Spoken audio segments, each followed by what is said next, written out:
Hello, and welcome to my Endless Space 2 guide. The guide for beginners, the guide for people who don't have the game yet, and don't quite understand, but want to learn and make the purchase worthwhile. This guide is for you. So this guide is number... what is that? Guide number 9. Wait, I was wrong. Guide number 8. Sorry, guide number 8. And the focus today is going to be weapon, support, and armor modules. Or defensive modules. Okay, so here I am, my Respawn playthrough. So you open up the fleet, go there. So this is just an example. I'm going to explain all that, what you just saw later on. It's just first, I need you guys to understand the modules. So I just wanted to pull up the... I just wanted to pull up this first. Actually, that's a bad example.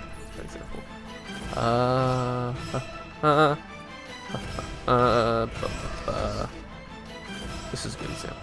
Yes, this is a good example. Okay, so here I have a Respawn ship, and here are all my modules.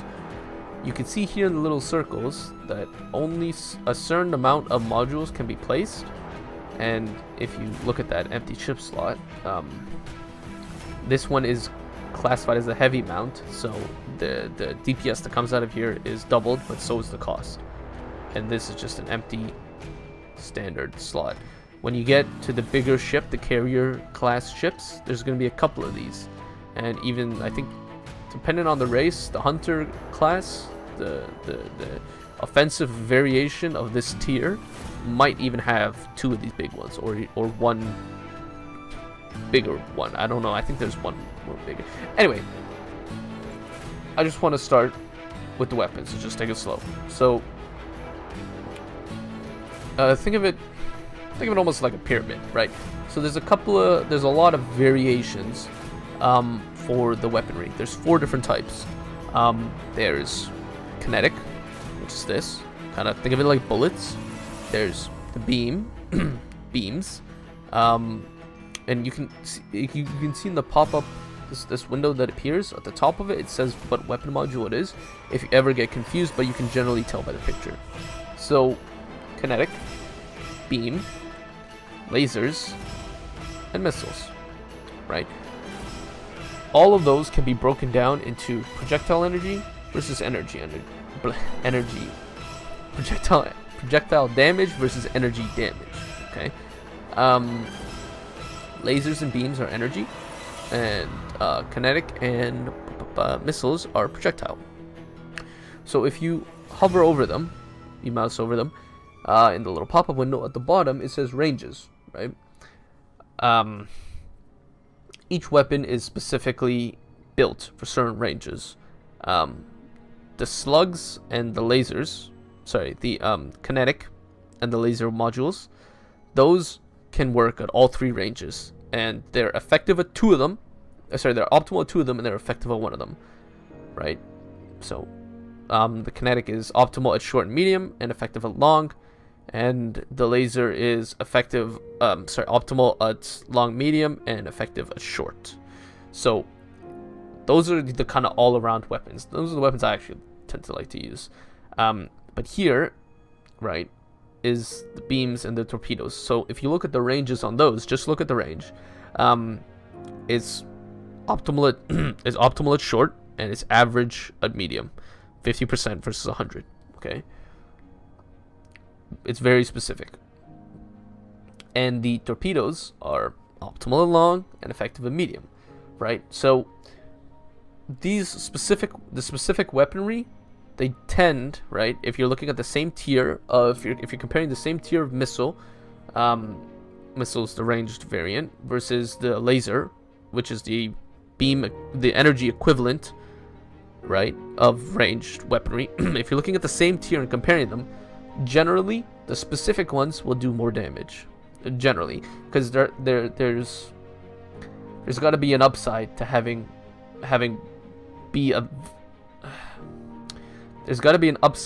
such a limited range, because you don't know how the enemy is going to fight you, and if they fight you at short while using torpedoes, that ship is useless. If it's all torpedoes, it's useless, right? So there needs to be an upside to taking a gamble like that, and that gamble generally is more damage. The other thing that I want to mention is you might notice here that some of these modules are colorful, right? You go there, more color, versus the white and gray kind of black and white contrast. These the way to look at these is these are just your basic kind of modules. If you're comparing tier to tier, pound for pound,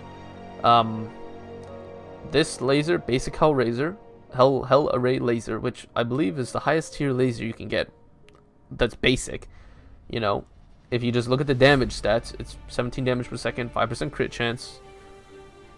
It's worse than the it's worse than the second tier strategic resource, right? This one has 24 damage per second and a higher crit chance. So it's just important to think of it like that.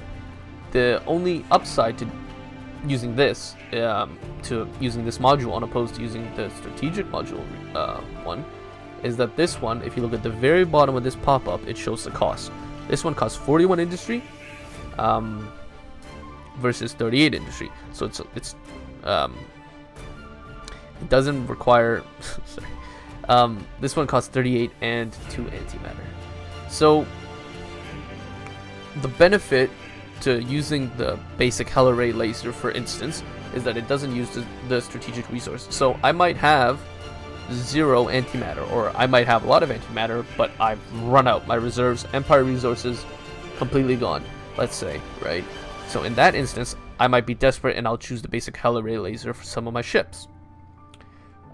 It takes longer to build technically, but it doesn't use strategic resources. But like I said, there's also drawbacks in terms of damage.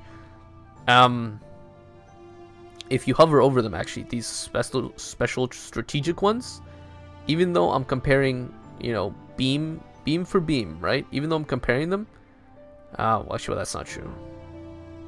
Let's see here. This is actually I got this as a quest item, so let's not compare that. So let's compare the Hyperium, right? Hyperium. Let's compare the Hyperium beam and the antimatter beam. So if you look at if you look under damage, and this one, there's opponent penalty, right? There's different little effects that come with each.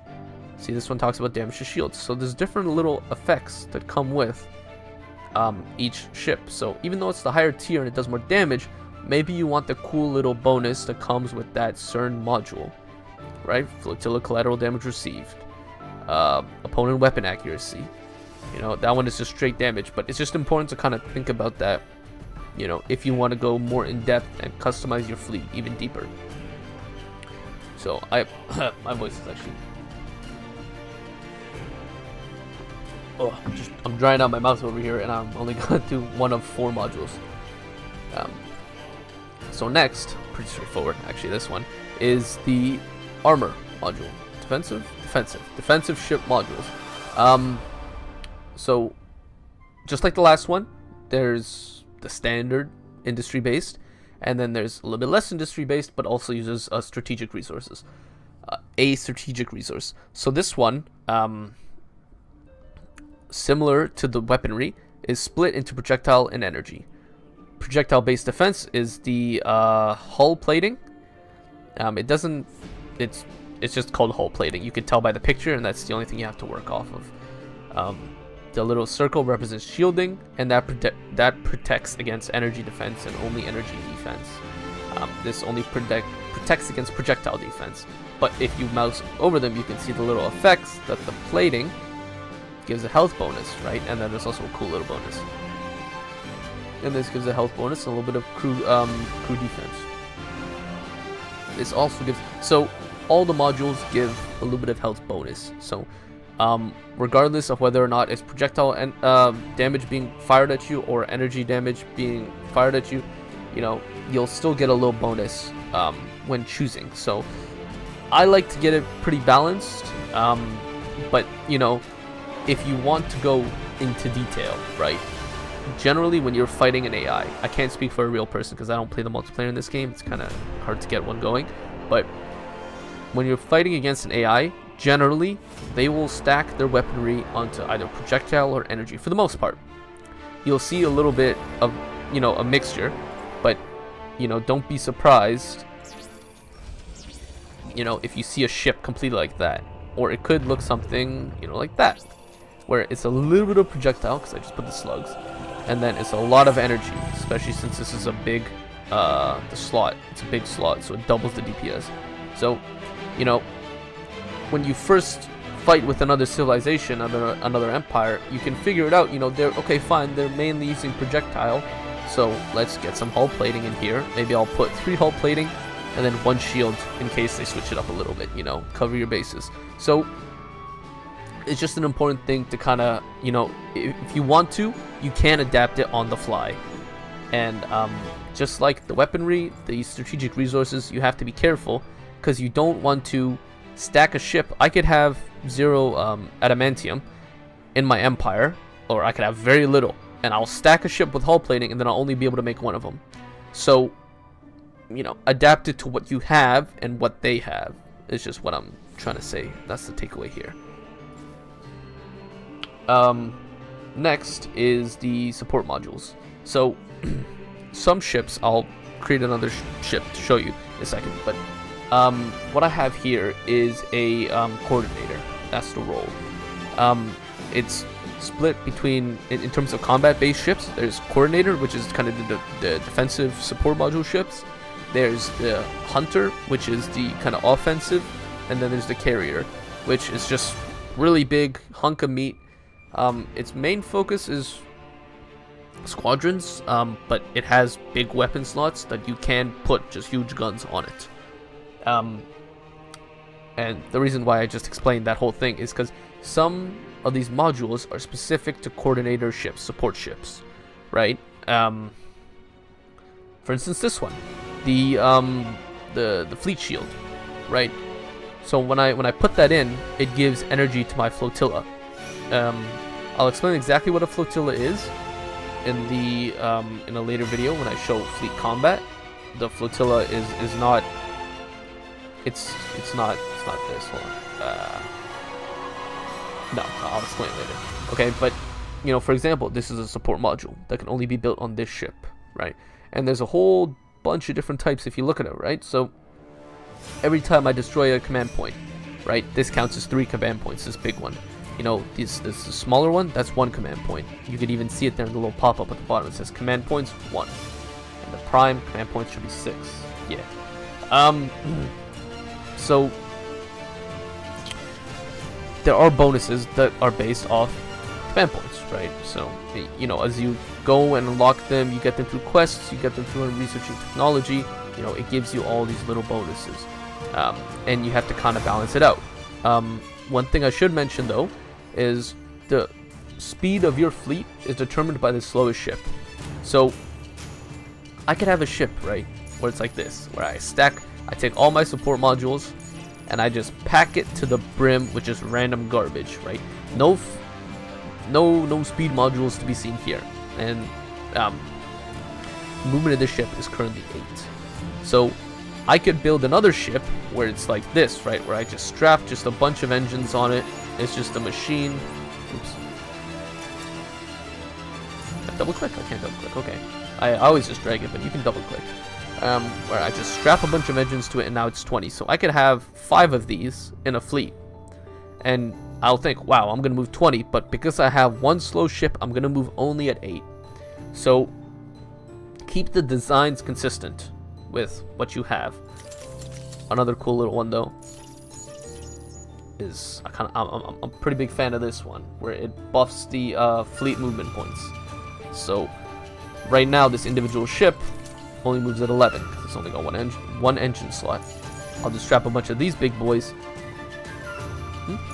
There you are. So I'll strap a bunch of those guys on, and now the fleet moves faster. It gives 3 movement speed to every ship, so now the whole fleet moves at 14, which is a cool little thing to mention.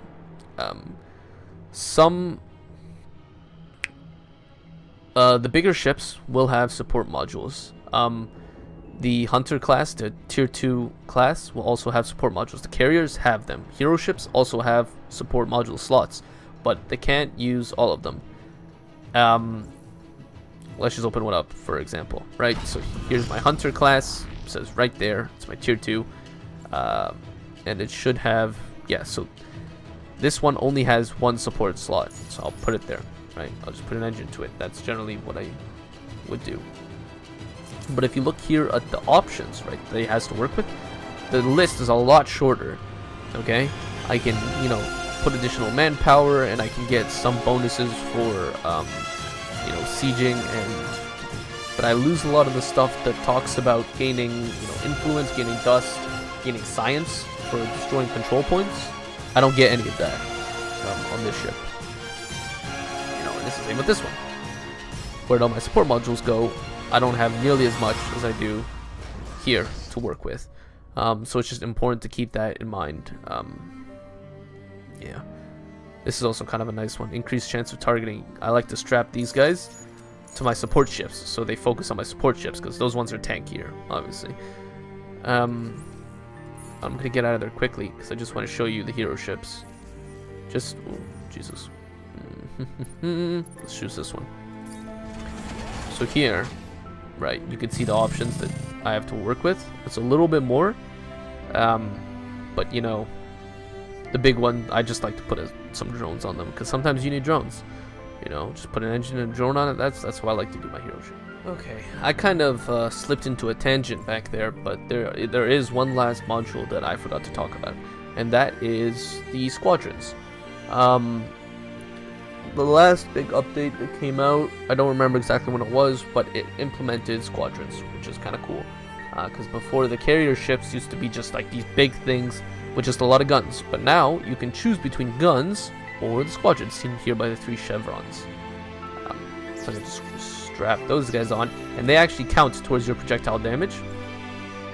So let's put a big laser, right? So you can see now that I have 2 of these squadrons, and it's a little bit more projectile damage still, just from those 2 guys, than the 1 energy beam. 1 energy laser, sorry. You know, I'll put 2 of those guys on, and I'll put like a little bit of adamantium. Bam, now we're really swinging towards projectile. So, you know, what you can do is, you can even strap 1 of those guys on, and you can see the number change, right? It went from 10,000 to, I think, 11,000. Yeah, 11,000. Because this module boosts projectile damage, you know. And you can also put support modules for the squadrons. So let's close that. You can see the number change again. Went up about 300.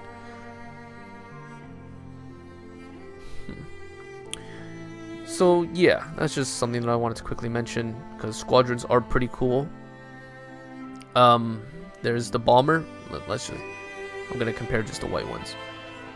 There's the bomber, then there's the fighter.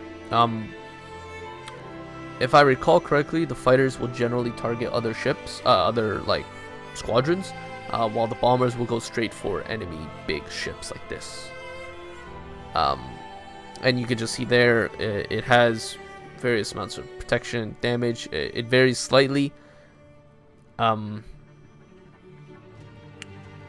that's about it. I mean, generally, I like to put it with, you know, this is how I would actually split it up, roughly, you know. Well, I would use the orange one, but I like to have like 3 bombers, 2 fighters, just, you know, a little bit of escort. But you know, that's completely preference based, and I've gone way too long on this topic anyway, so that's it.